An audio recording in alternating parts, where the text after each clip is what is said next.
There is a moment, 40 minutes long, where 4 human beings ceased to exist as far as the rest of humanity was concerned.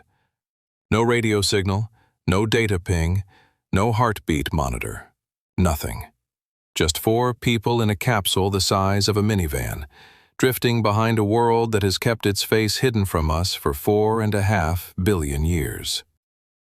And in that silence, in those 40 minutes of absolute darkness, they saw something. Something that didn't fit the models, something the textbooks hadn't prepared them for, something that has quietly unsettled the scientists who have spent their careers studying that gray, familiar face hanging in our night sky. The moon. We think we know it. We grew up with it. We named its seas and its craters. We landed on it. We brought pieces of it home. But the moon we know, the one poets have written about for millennia, that is only half the story. The other half has been waiting, patient, hidden, and it is stranger than almost anyone expected. This is what Artemis II saw on the moon's far side, and this is why it changes everything. To understand what they found, you have to understand what they were doing out there.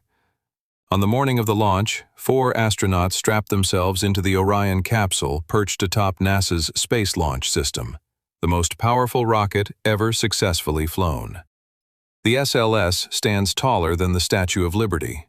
Its engines burn through more than 2 million kilograms of propellant in the first few minutes of flight.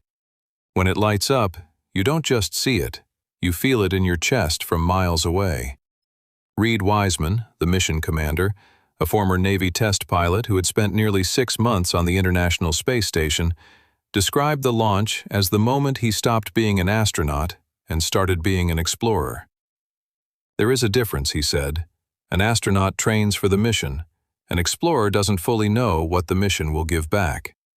Beside him sat Victor Glover, the pilot, the first black astronaut to travel to lunar distance. On his left, Christina Koch, who already held the record for the longest single spaceflight by a woman, 328 days aboard the ISS. And on the right, a quiet Canadian named Jeremy Hansen, making his first spaceflight. Not to low Earth orbit, not to the space station, straight to the moon. The trajectory they were flying was called a free return path. The capsule would swing around the far side of the moon and use lunar gravity like a slingshot, curving back toward Earth without needing to fire the engines. It was elegant, almost old-fashioned. It's the same basic principle Apollo 13 used to get its crew home alive after the explosion. But this time, nothing was broken. This time, it was intentional. A test. A rehearsal. The first time humans had been pushed this deep into space, nearly 370,000 kilometers from Earth at closest approach, in over 50 years. And as they swung behind the moon, the last thing Mission Control heard before the signal went dark was Commander Wiseman's voice, calm and steady. "See you on the other side." Then silence. Before we follow them into that silence, we need to talk about what they were flying over. Because the far side of the moon is not just the back of a rock. It is a completely different world from the one we know. The moon is tidally locked to Earth. This means it rotates at exactly the same rate it orbits, which means the same hemisphere always faces us. The near side, the one we see every clear night, is dominated by vast, dark plains called Maria, Latin for seas. These are ancient lava flows, volcanic plains that solidified billions of years ago. They give the moon its familiar face. The man in the moon, the rabbit, the woman. Whatever you see up there. But the far side has almost none of that. When you look at photographs taken by the first probes to orbit the moon, the contrast is almost shocking. Where the near side is smooth in places, marked by those broad, dark plains, the far side is a relentless, ancient wilderness of craters, layer upon layer of impacts, each one older than the last, going back to a time when the solar system was still young and violent, still throwing its leftover debris across the inner planets like a god who hadn't finished tidying up. Why the difference? That question alone has occupied planetary scientists for decades. One leading theory is that the moon's crust is thicker on the far side, which prevented ancient volcanic material from breaching the surface and flooding the basins. The near-side crust may have been thinned by the gravitational pull of the young Earth, or by a collision so violent it reshaped the moon's interior. The details are still being argued. The consensus is still forming. But here's the thing that stops scientists in their tracks when they look at far-side data. The history recorded in those craters predates almost everything we have on Earth. Our planet is geologically active. Plate tectonics, weathering, volcanic resurfacing. The Earth has erased most of its oldest scars. The far side of the moon has not. It is, in a sense, the closest thing we have to a time capsule from the birth of the solar system. And now 4 humans were flying over it, looking down, taking notes with their eyes. When Orion passed behind the limb of the moon, the crew entered what mission controllers call a communication blackout. There is no signal that can bend around a celestial body. Radio waves travel in straight lines. The moon was between them and every antenna on Earth. They were alone. 40 minutes. In mission terms, 40 minutes is not a long time, but when you are 380,000 kilometers from home, when the only light is starlight and reflected Earthshine, when the spacecraft is so quiet you can hear your own heartbeat, 40 minutes is a different kind of time. Astronaut accounts from the Apollo era describe the same experience as something that changed them permanently. Michael Collins, who orbited alone while Armstrong and Aldrin walked on the surface, said he never felt lonely during his time behind the moon. He felt complete. He said the experience was almost spiritual, a total disconnection from the noise of human civilization. The Artemis II crew experienced something similar, but they also had something the Apollo astronauts didn't: better cameras, better instruments, and 4 pairs of eyes that had been trained for this moment for years. They were low enough to see individual features, not photographs, not simulations, the actual surface.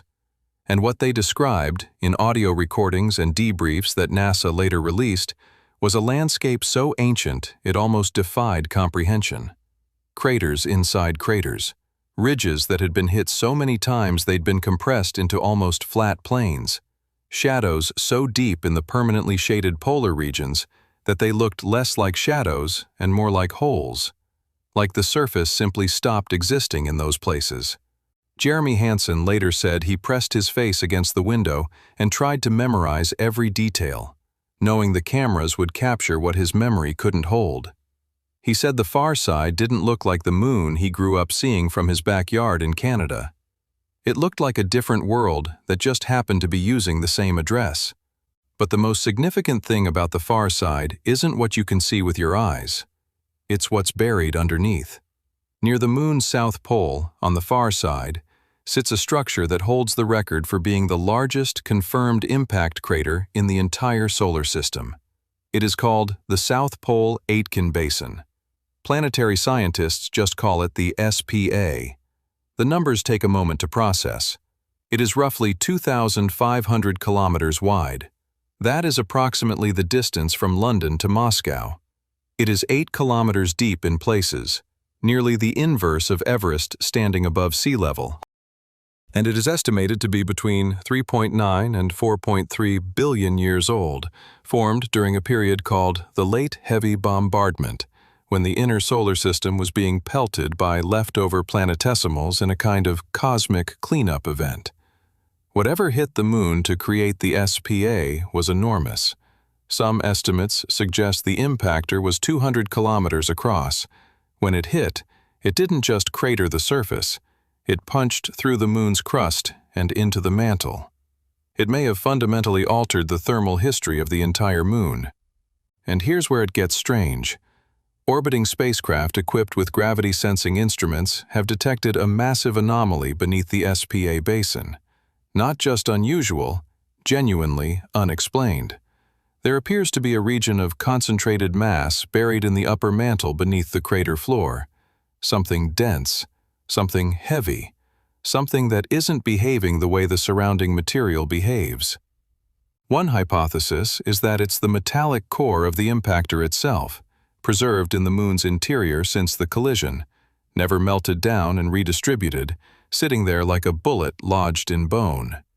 If that's what it is, the implications are extraordinary. It would mean that we have a sample of a planetesimal from the early solar system, an object that formed before the planets did, preserved, intact, inside the moon, available to study without ever leaving our own neighborhood. But there's another hypothesis, and it's less comfortable. Some researchers have proposed that the dense anomaly could be partially explained by a reservoir of ancient mafic minerals, oxides and dense silicates that crystallized out of the lunar magma ocean as it cooled. Material from deep in the moon's interior, dragged upward by the violence of the impact and then frozen in place. Neither hypothesis fully accounts for all the gravitational data. There is something in the SPA basin's basement that doesn't fit neatly into either model. And as of the time Artemis II flew over it, the best instruments we had were still arguing about what it was. The anomaly beneath the SPA basin isn't the only thing that shouldn't be there. In 2023, a group of planetary scientists published a study that caused genuine bewilderment in the lunar science community. Using thermal data from the Lunar Reconnaissance Orbiter, a spacecraft that has been mapping the moon's surface temperature since 2009, they identified a region on the far side that was consistently warmer than its surroundings. Not dramatically warmer, not glowing, just wrong. A persistent thermal anomaly, sitting quietly in the data for years before anyone looked at it the right way. When they dug into the cause, they found something that, by every model of how the moon formed and evolved, should not exist. Granite. On Earth, granite is everywhere. It forms the cores of mountain ranges. It's the stone of kitchen countertops and cathedral floors. But granite requires very specific conditions to form. It needs water, it needs fractional crystallization over long timescales, and it needs a particular kind of magmatic environment that, as far as every model of lunar geology insisted, the moon should never have had. The moon is supposed to be dry, ancient and dry and simple. Its volcanic history was real, but it was supposed to be a different kind of volcanism than the wet, complex, plate tectonics-driven variety that produces granite on Earth. And yet there it was, a body of granite, roughly 50 kilometers wide, sitting beneath the far side surface, radiating just enough heat to be detectable from orbit. The leading explanation is that it represents an ancient magmatic system, a pocket of magma that intruded into the crust billions of years ago and cooled slowly, allowing granite-like material to crystallize. A kind of frozen volcanic engine. But 50 kilometers, that is not a small anomaly. That is a geological feature. And it sits on a world where, according to the models, it shouldn't exist at all. Artemis II flew over that region. The crew knew it was there. They were looking for visual surface features that might correspond to the thermal signature. They found a landscape that, on the surface, looked like everywhere else on the far side. Ancient, cratered, gray. Nothing that announced itself as extraordinary, which is perhaps the most unsettling thing about it. The strangeness is hidden. It's in the physics, in the heat, in the data. The surface keeps its secrets well. There is one more thing hiding beneath the far side surface, and this one has implications that go far beyond geology. Lava tubes. When lava flows across a planetary surface, the outer layers cool and harden while the molten rock continues to flow through the interior. Eventually, the lava drains out and leaves behind a hollow tube, a sealed underground passage, sometimes meters wide, sometimes hundreds of meters wide. On Earth, we have lava tubes. You can walk through them in Hawaii, in Iceland, in the Canary Islands. They're beautiful, eerie, but they're small by cosmic standards, and they don't stay sealed for long. Geological activity, water, weathering, all eventually collapse them. On the moon, there is none of that. No plate tectonics, no water, no weather. A lava tube that formed 3 billion years ago on the moon may still be perfectly intact today. And because of the moon's lower gravity, they can be far, far larger than anything on Earth. Some models suggest lunar lava tubes could be up to 1 kilometer wide and tens of kilometers long. Evidence for them has been accumulating for years. Lunar Reconnaissance Orbiter images show features called skylights, places where the roof of a lava tube has collapsed, leaving a circular pit that drops into darkness. Some of these pits have been measured at hundreds of meters deep. Whatever space is down there, it's vast. The far side has several candidate locations, and the significance isn't just geological. A sealed lava tube on the Moon is one of the most naturally hospitable environments in the solar system for a future human habitat. It would provide protection from the radiation that makes the surface lethal over long durations. It would maintain a stable temperature, unlike the surface, which swings between 120 degrees Celsius in sunlight and -130 in shadow. It would be shielded from micrometeorite impacts. It would, in short, be a home. The crew of Artemis II was thinking about this. The scientists watching from Earth were thinking about it. Because every person who looked at the far side data was thinking the same thing. The question isn't whether humans will eventually live inside the Moon. The question is when. But before anyone moves into a lava tube, someone has to survive getting there. And that is a problem that Artemis II was directly, biologically testing.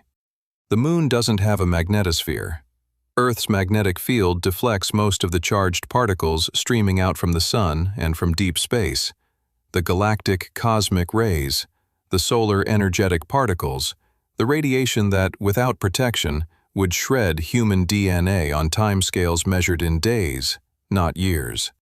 The International Space Station is still within Earth's magnetosphere. Its crew gets elevated radiation compared to people on the surface, but it's manageable.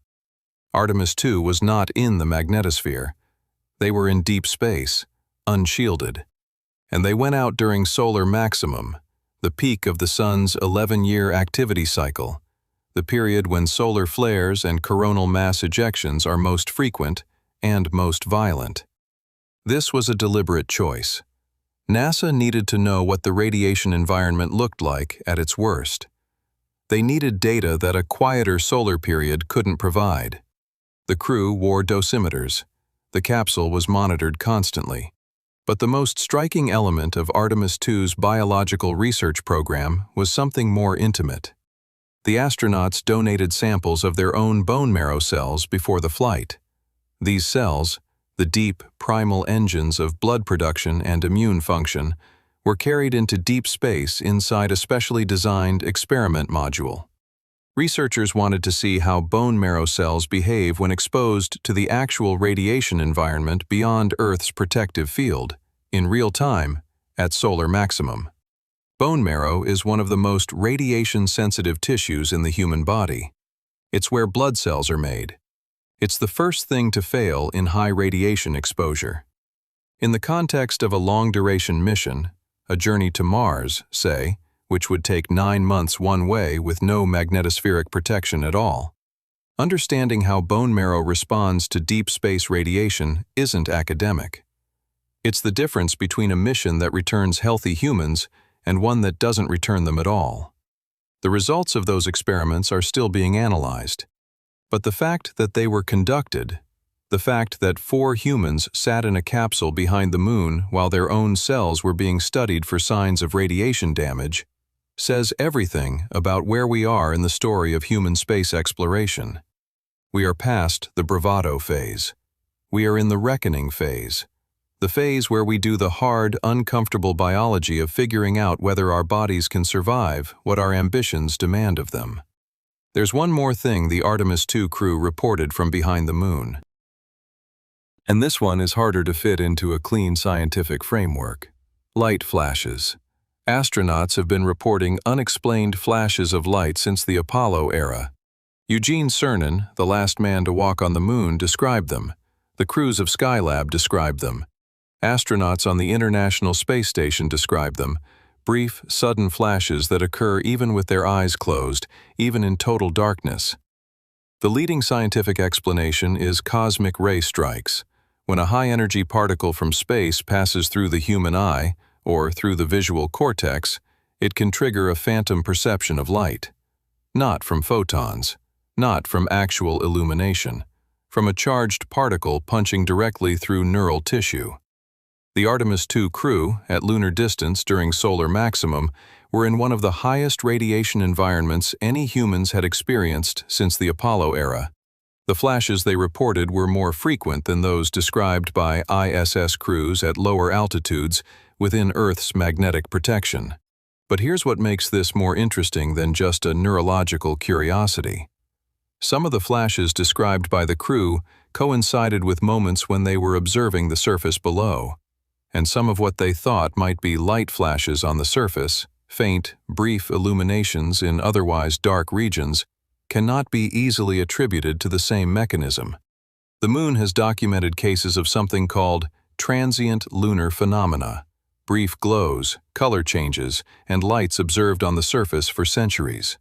Amateur astronomers have been cataloging them since at least the 1950s. The explanations range from outgassing, pockets of ancient volcanic gas escaping through fractures in the crust, to electrostatic discharge, to simple misidentification of earthshine reflecting off the surface.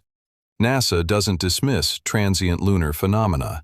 It takes them seriously enough to have published catalogs of observed events. But no one has definitively explained all of them, and the Artemis II crew, flying lower and closer than any human in 50 years, with better instruments and better cameras, added new observations to that unresolved catalog. Some things, it turns out, are easier to observe than they are to explain. In the middle of all the science and the strangeness, something happened that none of the crew was fully prepared for, despite knowing it was coming. As Orion swung around the far side and began its return arc, the spacecraft's trajectory carried it through the shadow of the Moon, directly between the Moon's surface and the Sun. For a brief window, the 4 astronauts witnessed a total solar eclipse from a perspective no human being had ever occupied. From Earth, a total solar eclipse is already one of the most viscerally overwhelming experiences in nature. The temperature drops. Animals go quiet. The sky turns a color of blue that has no name. And the Sun's corona, the outer atmosphere, normally invisible against the blazing disk, unfurls like a flower around the darkness. From lunar distance, in zero gravity, in a capsule falling silently through space, with the Moon filling most of the window in front of you and the Sun's corona blazing behind it, and the Earth, blue and small and impossibly fragile, visible off to the side. Christina Koch said afterward that she couldn't speak for a moment, that the word that came to her wasn't scientific, it wasn't technical, it was sacred.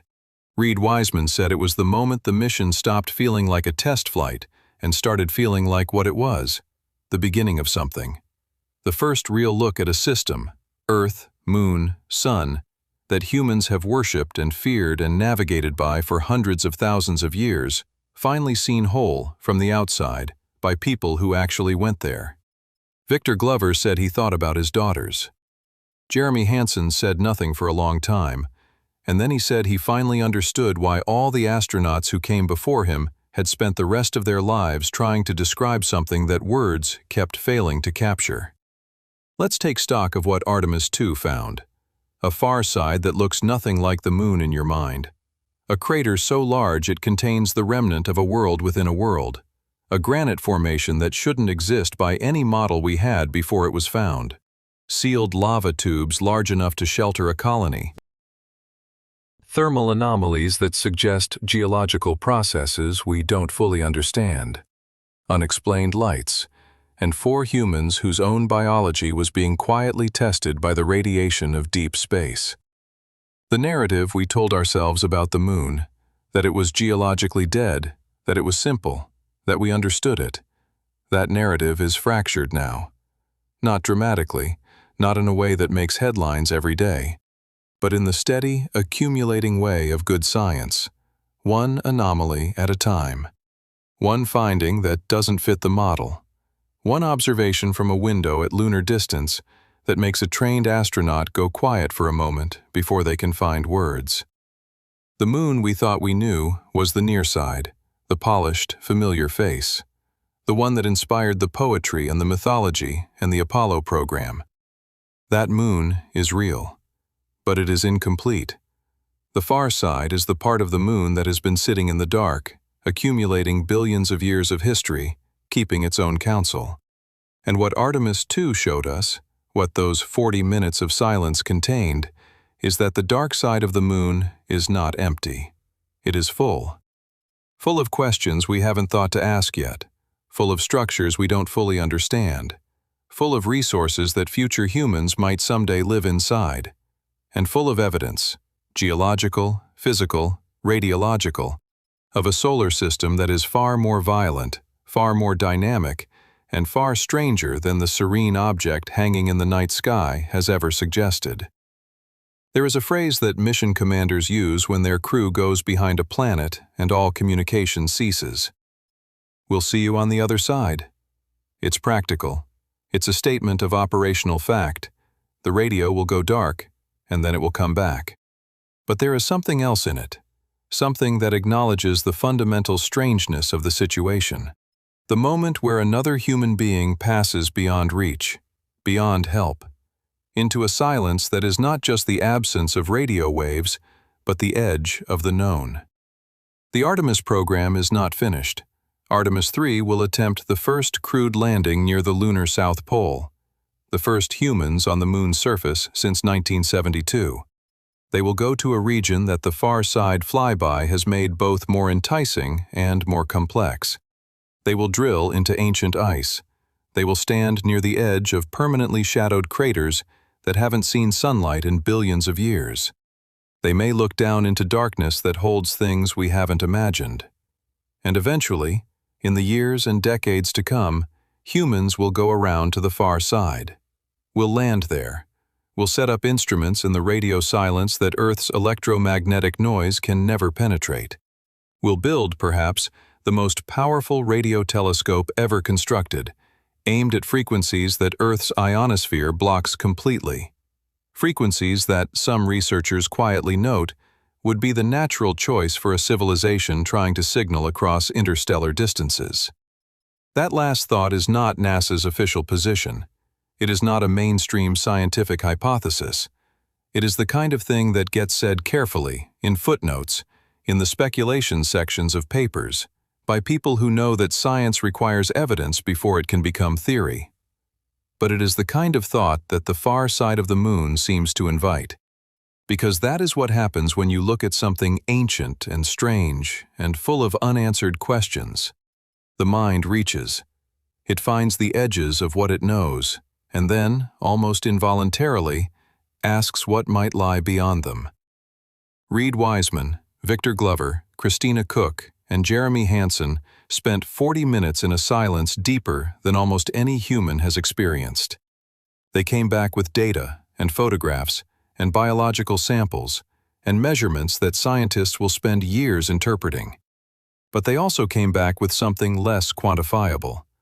The look that all the astronauts who went before them came back with. The one that takes a moment to recognize if you've never seen it up close.